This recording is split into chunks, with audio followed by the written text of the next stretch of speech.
Hey, everybody. Welcome to episode 5 of the Real Radar podcast with Sam and Mason. I'm Sam. My name's Mason. Hope everyone's having a fantastic day. Yeah, it's really nice weather out today. I know. Really surprising for November. Oh, absolutely. We're hitting like 70. Skies are really clear. Beautiful day. I spent most of my day outside today, which, just really, really great weather. Unheard of. As you heard, episode 5, so we're halfway to episode 10. Yes. And looking at you, Brandon. Okay. Yeah, you know who you are. But yeah, so today we don't really have much of a theme. Not really, no. I think we just want to, the aim for today is to just kind of answer some discussion topics we think are really, really salient. So, I'll have Mason start. I know you had a couple. I did, yeah. Yeah. I guess a big question that we were thinking about is that are animated films only for kids, and like can adults enjoy them? So, what do you think about that, Sam? I mean, for me, the answer is no. Like, I think they're for everybody. Is that like a strong no? It's a very strong no. Oh, gotcha. Yeah, I think they're for everybody. Mm-hmm. I mean, I think cartoons have been. I mean, there's a lot of kids' cartoons and all that. For sure. But I think a lot of people are put off by that, and maybe that's just because a lot of them were made for kids originally, so then adults are like turned off by it when they see something that's like adult or more complex than like SpongeBob or something for like sure. that. You know. Yeah, absolutely. But I think there's a lot of really good animated films that I've seen. Or even like television shows. Oh, There's yeah. plenty of good ones. Yeah. So no, I don't think animation is for kids, and I feel like it's accessible to everybody. It's not new, but it's a different medium of like filmmaking. So no, I don't think it's for kids. Yeah. I think it can be for kids, but it can also be for adults. There's a lot of movies that are animated that I really enjoy. Absolutely. That I think were really good. Yeah. I know we talked about the DC animated movies For sure. Last time, like Batman the Long Halloween. Batman Year One is one of my favorite films of all time, and that was animated. And yeah, I mean, those were really good. They have some adult content in it. But I mean, you even have shows like Rick and Morty. Oh, absolutely. Which I mean, obviously aren't kid appropriate. No, but it's they're definitely still for adults. Yep. Yeah, but they're still really good. I think really good, well-made content. So no, I don't think, or stuff like Star Wars: The Clone Wars too. Oh, absolutely. I think like especially Star Wars: The Clone Wars. That's a good example you brought up. I felt like and like rewatching some of the episodes recently. It starts out kind of more like made for kids. It's pretty like this is Star Wars, like generic, like fighting and stuff. But then it kind of like tailors into a more like complex story, which kind of like I would say I grew up with the audience a little bit more. And I guess like when I think about this question, I would also agree with you. Like I think a solid no. But I guess I wonder like why. I think it's like a stigma that like animated films are like only for like children and like adults can't enjoy them. And like if we talk about like other like great like TV shows specifically, like I think of like Avatar: The Last Airbender. Yeah. Or like sure, that's definitely more kid oriented or like adolescent oriented, but there's very strong themes and there's a lot of mature stuff. That's true. In that show. So I think like that was made for anyone of really any age can watch. I think Avatar: The Last Airbender. Yeah. You know? I think so. Yeah. I certainly I was turned off a little bit when I first watched it a couple years ago. Sure. Right around the height of COVID, I think. But because I think the first episodes and the first couple ones are like very like there's still like a kid basedness about them. You know, there's a lot of episodes where it's like it'll take a shift in the plot just to have like kid fun episodes to keep it going. You know, to keep that would entertain somebody. But there's a lot of heart to it. You know, there is. When you get to the end of it. And I think even like a kids show, like what constitutes a kids show? Like a kids show can still be a really good film. For sure. But it's as long as it's appropriate for kids. You know what I'm saying? Like Toy Story. Like, why do people like watch things like Toy Story or Monsters, Inc.? Like, because they can be enjoyed by everybody else. Yeah, especially like a lot of the Pixar films, like Toy Story. I don't know. I find that like more impactful as an adult. Thinking about like almost like the significance that like playing and like being creative was like when I was a kid. Right. So in a way, it's very nostalgic. So I think that's even like, even though it was made, I think more for children initially. Maybe it's just nostalgia, but I think there's definitely an element to where like adults can look at their past. Right. Well, I guess that maybe that's the nature of art in general. For like, I think a movie is better when it's able to transcend just like kids. One demographic. Yeah, 'cause there's certainly been movies I've seen that I enjoyed a lot as a kid, and I watch them as an adult, and I'm like, this is really bad. Oh, for sure.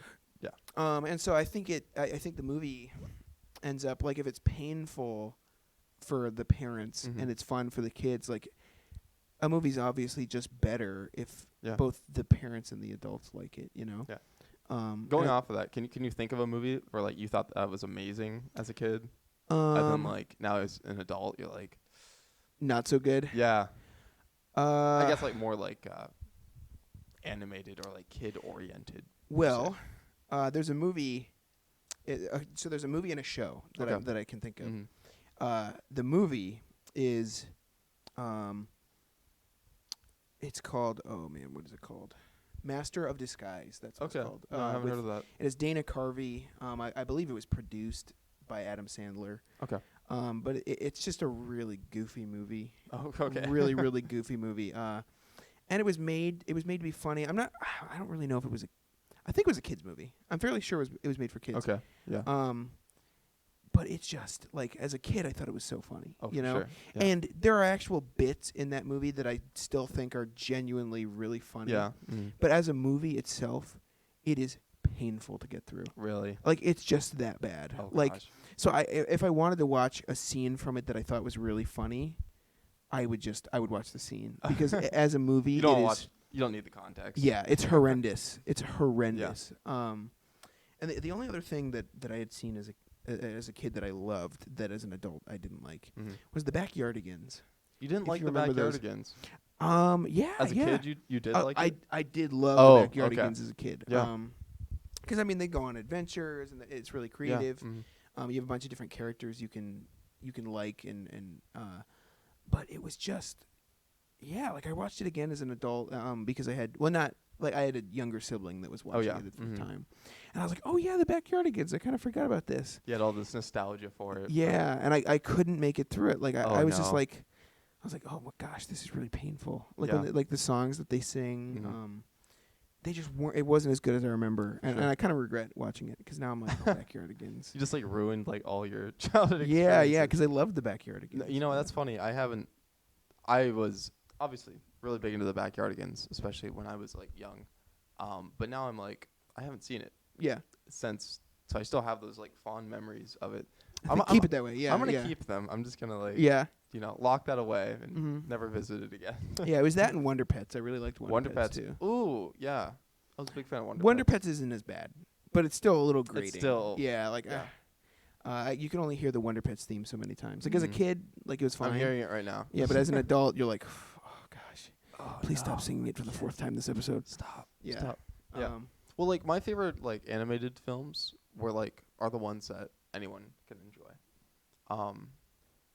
I think a lot of the Pixar films. By the way, like WALL-E per se. Like, that one's pretty good. I think WALL-E's fantastic. You could name a bunch of the Pixar films. Yeah.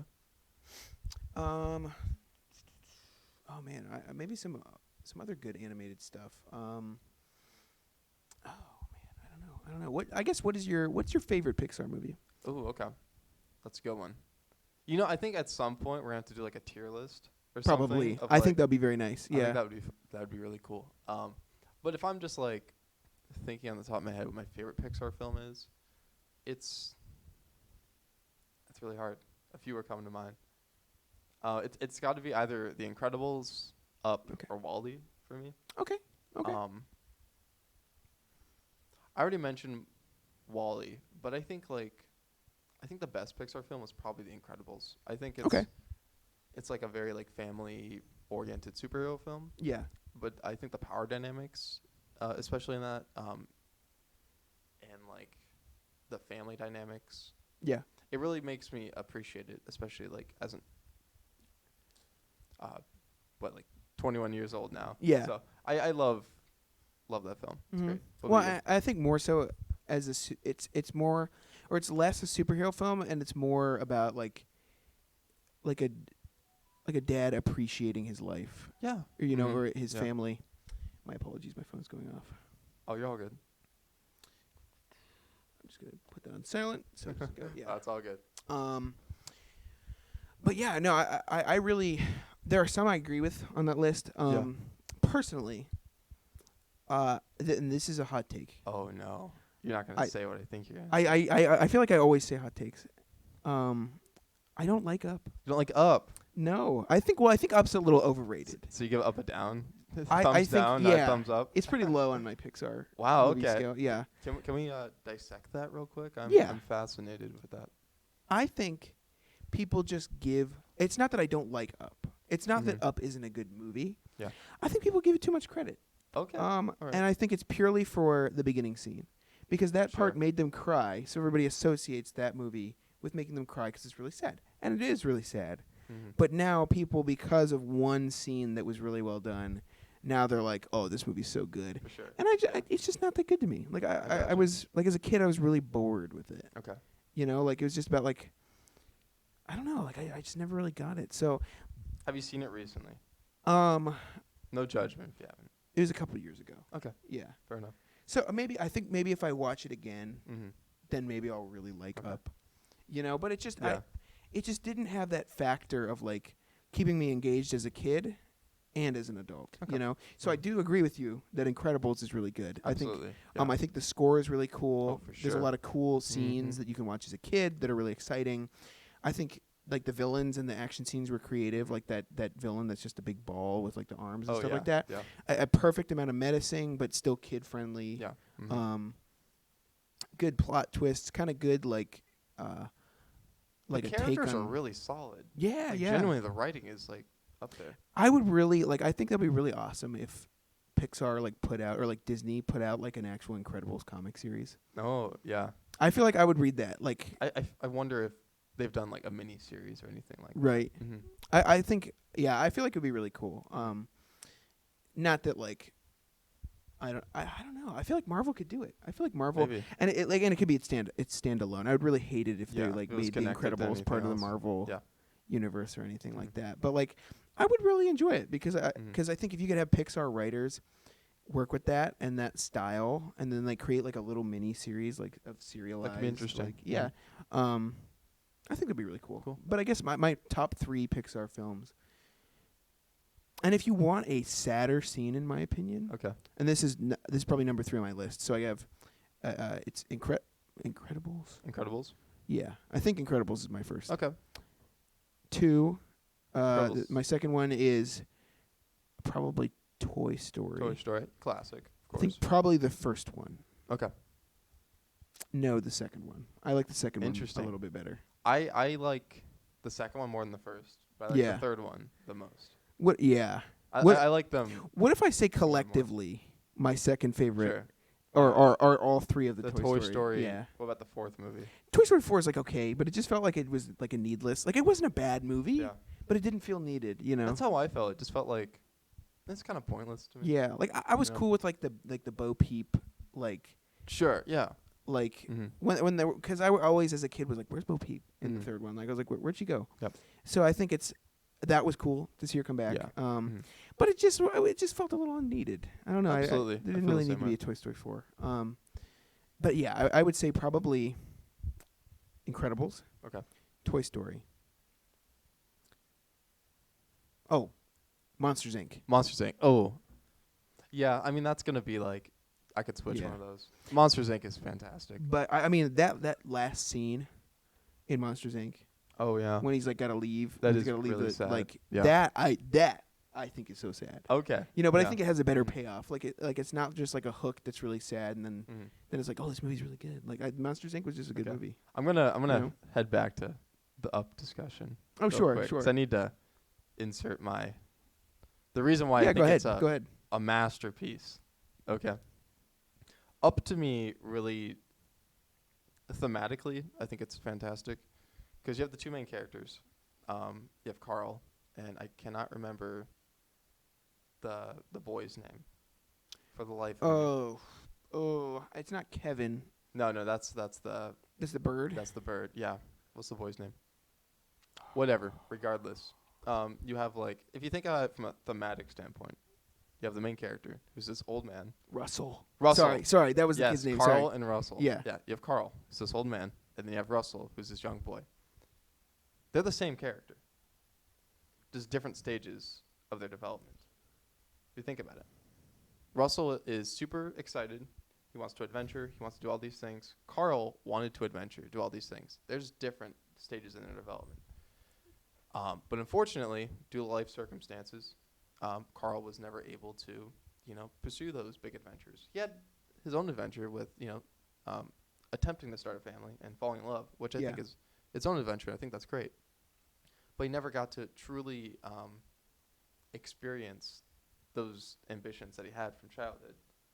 So the fact that Russell gets introduced in his life is his second chance at that. And that's what happens throughout the film. He gets his second chance to relive that. And then he realizes that, I don't need to live here, because he was planning on just like staying there. Yeah. He realizes, and there's a common theme in like fantasy films where like the main character like experiences their fantasy, but then they come back from it. And that's kind of what happens here. And I really like that dynamic between those two characters. And there's a lot of other stuff I like in the film, but I think that's a big reason why I'm really into it. Well, okay, I can see. Okay, yeah, because I mean, you could even say like as a metaphor for the plot, like it was an old man that was trodden down by like life and its hardships, and he always wanted to go out and do stuff. But then, that kid renews his interest in that. But then he could see himself because he goes and meets that man, like his hero as a kid. Yeah, I forget his name, but then it's also like never meet your heroes because that guy wasn't a very good person. Yeah, But then I think it. Oh man, okay, I do kind of see what you're saying now. Here? I do see kind of those plot threads. Yeah, maybe I'll watch it. It's also like rekindling that childhood imagination. Yeah, that's what Carl does throughout the film. He rekindles that childhood imagination. And I think that's important. I think really that gets back to like the whole discussion here. Like, are animated films for kids? That's saying like, is imagination for kids? No. When you boil it down, only for kids. I mean, film is imagination. It is. Yeah. I mean, we wouldn't have books or art. Yep. Or we literally wouldn't have like anything if we didn't have imagination. Absolutely. This room, when it was constructed, we wouldn't have this television. We wouldn't have, technology. We wouldn't have this podcast if it weren't about imagination and thinking about what we want. Absolutely. Yeah. So I mean, no, imagination isn't for kids. Exactly. And if you say that animation's only for kids, then you're saying imagination's only for kids. And yeah, I feel like false. I feel like that limits creativity. I think so. Yeah.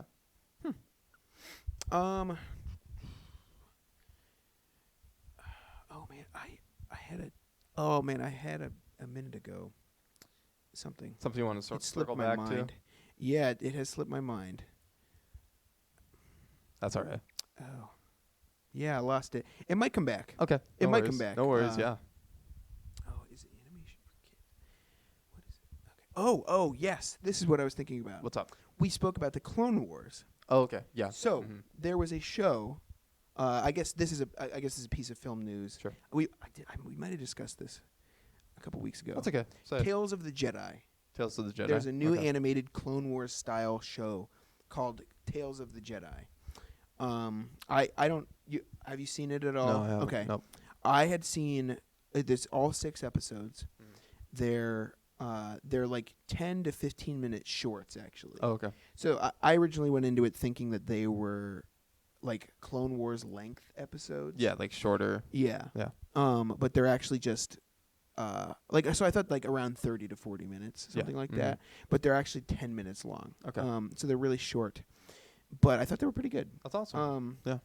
And I think another thing like is animation for kids. Like that that show could be for kids, but there's some dark stuff that happened in that show. Yeah. And the trailers released this, so this isn't much of a spoiler. There are 3 episodes about Ahsoka. When does this take place? It's an anthology. Oh, okay. So series. It's just like I guess kind of loose anthology because it is in the same Like universe, but just in different time periods, and they're all separate stories. Like gotcha. There's not necessarily a continuity between them. Yeah. Although you can still draw like some, just like fill in. Right. Yeah. That's cool. And so 3 episodes document like things that happened in Ahsoka's life. Yeah. And then there are 3 that document young Count Dooku's turn to the dark side. That's fascinating. Yeah. I'd be into that. And I thought those were probably the best ones. The Ahsoka ones were okay. I think that those ones really would have benefited from being longer. Yeah. Honestly, especially the final one. Like I thought that the last one was really disappointing. So that's my only complaint is that I think the show would have benefited from just being a normal like runtime. I gotcha. For the Clone Wars, at like least. It'd be more fleshed out. Right. Yeah. Like they had the concepts there, and they did them well actually for a short film or for like a short like an animated short for it. But it was just kind of like I was like I feel like I should have seen more of this, you know. But the Count Dooku episodes were phenomenal. That's awesome. Yeah. And I was hoping they would be. So he was always a really interesting character in Star Wars. Yeah, because he was never like you never really saw like his brutal side in at least the prequel movies. Yeah. He was always just kind of like this like old dude with a red lightsaber, you know. Yeah. But I like that the Clone Wars is able to flesh out that history of like who he was, his relationship with like young Qui-Gon when he taught him, and more so his opposition to the Jedi Order and his slow like disillusionment with the Jedi, which made him leave. And so he's presented in the show as less of like just like an evil Sith tyrant guy, but just a dude that had real and valid criticisms of his order and like the creeds of his order, but was taken and manipulated by evil. Yeah, you know, yeah. Similar to Anakin, actually. If you think about it, that seems to be like a common theme among like, a lot of the Star Wars like Sith transformations. Yeah. Well, and I mean Palpatine is like the big bad. Like he's like the true evil of the group. Yeah. And like Maul was just an instrument. Yep. You know, of Palpatine, and then but like Dooku was almost a victim of Palpatine because he was somebody that really saw legitimate real issues with the Jedi Order. Star Wars lore, the Jedi Order. They had their issues, especially near the end of the Clone Wars. They're kind of like, is zealous the word? Yeah, that's a good way to put it. You know, and so I think, and especially as it became more instruments of the Republic rather than like free agents, and like beings of just like peace and upholding peace. I think that those were. I think he had manipulated Dooku into doing bad things for his own gain. Right. Yeah. And then I mean, ultimately in Revenge of the Sith, it would prove that he wasn't even part. Like he was only a means to an end of getting Anakin Skywalker. It's just one small chess move. Right. And then Anakin, of course, was also manipulated. But it's almost like so here's another thing that I think I had seen an analysis about the prequels. Sure. It was an analysis of the prequels that had said Maul and Dooku and General Grievous were all representative of the parts of Anakin. Oh, okay. Yeah. Where I guess Maul is more like an instrument and like a machine of like just like skill and death, you know. But then Dooku represents the political ideologies and the manipulation of good intentions that Anakin was led down, and then Grievous represents the like the idea machine. of the machine, of like Darth Vader, right. That's a cool analysis. So I don't know. I didn't know if you agreed with that or. Yeah. I think in some ways, and I think like a big thing, even like when you analyze like English or like books, and that like maybe the writer didn't intend to do that. Yeah. So then that might be like a parallel that you can see that maybe George Lucas didn't necessarily intend. But I didn't know if you agreed with that or something. I thought it'd be interesting to talk about. I'm going to give you my cynical opinion. Sure. I say that every time. I don't think that was intentional at all. I think it's a really cool like foresight. Like, oh, that kind of lines up pretty well. I think if they wanted to, I've always had the idea that like if you rebooted Star Wars, you could start from the beginning and like do some thematic stuff like that. Yeah. Regardless, the fact that someone can see that, I think you can. I think all art is open to interpretation. So maybe I don't think George Lucas ever had that in mind. Yeah. But I think we can now write that into like future stories. Yeah. If they wanted to, all the writers could, weave that in. I think that would be interesting. And then I think one more. Now that I think of it, I just saw it over the week. Okay. There was it talks about Revenge of the Sith. So I guess so. People talk about Revenge of the Sith. Yeah. And how the finals, or not the final scene, but like the battle between Mace Windu and those 3 Jedi, Saesee Tiin, Kit Fisto, and Agen Kalar. I think that was his name. Okay. And how Palpatine just immediately dispatched all 3 of them and then just fought Mace Windu. Well, I guess Nick Gillard, who had wrote the choreography for these scenes, which were incredible. Like he was behind everything that the prequels were. So like incredible fight scenes and stuff like that. Apparently, the battle was supposed to be way longer, and the other Jedi were supposed to survive way longer. Oh, really? But it was all with stunt doubles, and so there's footage of like a test run. Oh, really? Of the final battle that's like crazy, absolutely crazy. Yeah, it goes on for a while. And it's just Palpatine dueling 4 Jedi. That'd so be he's awesome. like he's getting attacked at like every angle. But I guess on the day of shooting, George Lucas was like, "Can we have Ian just fight?" Oh my god. Ian McDiarmid, who played Palpatine. Yeah. And so like it was like 15 minutes before filming, and George was like, "Yeah, I kind of want you to like fight or whatever." Oh my god. And so that's kind of a bro moment. I'm right, sorry. That's yeah. like, really? He was just kind of like, I feel like, I don't know. Let's put Ian in there. Yeah. And so they did it, and so there was a couple scenes where and so that's why the fight scene wasn't lame by any means. No. But it was like that's why he had to kill off those Jedi so quick, It because went they just by needed fast. Yeah, they just needed he just couldn't do it because he wasn't like a skilled stunt double and couldn't memorize a lot of that complicated work that they were doing, because it's one guy against 4 Jedi. Oh my goodness. So I think just for the purposes of shooting, it had to just be him versus Mace Windu, because it's much easier to just pretend like you're a skilled swordsman fighting one guy than 4 people. It is absolutely attacking at the same time. So, but I guess there was a guy, there's a YouTuber that I watched that apparently I think he's in contact with Nick Gillard. And I think he's actually going to release that like lost footage of this fight scene. Or someone else could act it out. You know what I mean? Now they have the choreography. Yeah, there's a guy named Mike Starwalker on YouTube who does like lightsaber stuff. Where he enacts like really cool prequel level fight scenes. So check out his channel. I believe it's called Mike Starwalker. Nice. But yeah, he's got some cool stuff. Yeah. So. Well, I think we had a really good discussion today, Sam. We talked about like animation, then we moved into some themes, and we talked about Star Wars and like interpreting. So yeah, that was awesome.